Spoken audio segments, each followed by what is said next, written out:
গরিব কৃষকের গল্প। অনেক দিন আগে এক গ্রামে থাকত হরিদাস নামে এক কৃষক। সে খুব গরিব ছিল। তার ছোট্ট একটা জমি আর 2টা গরুই ছিল তার ভরসা। তবুও সে খুব পরিশ্রমী আর সৎ মানুষ ছিল। হরিদাস ভোরবেলা উঠেই খেতে কাজ করতে যেত। রোদ, বৃষ্টি বা ঝড় কোনো কিছুতেই সে কাজ বন্ধ করত না। গ্রামের অনেকেই তাকে দেখে হাসত।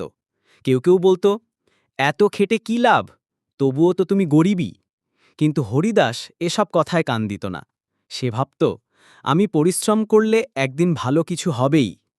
এক বছর ভয়ানক খরা হল। জমিতে পানি নেই, গরুগুলো খেতে পাচ্ছে না, ফসলও নষ্ট হয়ে গেল। গ্রামের অনেক কৃষক ঋণ শোধ করতে না পেরে জমি বিক্রি করে দিল। হরিদাসও খুব দুঃখ পেল। কিন্তু তার স্ত্রী মঙ্গলা বলল, হাল ছেড়ো না, ঈশ্বর আমাদের সাহায্য করবেন।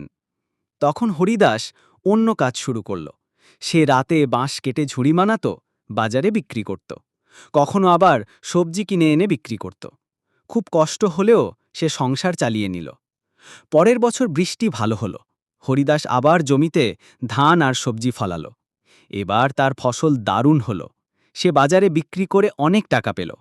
ঋণ শোধ করল, বাড়ির ছাউনি নতুন করল, এমনকি গরুগুলোর জন্যেও ভালো খাবার কিনল। গ্রামের লোকেরা অবাক হয়ে গেল। যাকে তারা একসময় নিয়ে হাসাহাসি করত, আজ সেই সফল হল। তখন হরিদাস সবার সামনে বলল, বন্ধুরা, মনে রেখো, কখনো হাল ছেড়ো না। পরিশ্রম করলে একদিন ফল পাওয়া যায়। তারপর থেকে গ্রামে সবাই হরিদাসকে সম্মান করতে শুরু করল। ছোটরা তার কাছ থেকে শিখল, সততা, পরিশ্রম আর ধৈর্য থাকলে গরিব মানুষও সফল হতে পারে।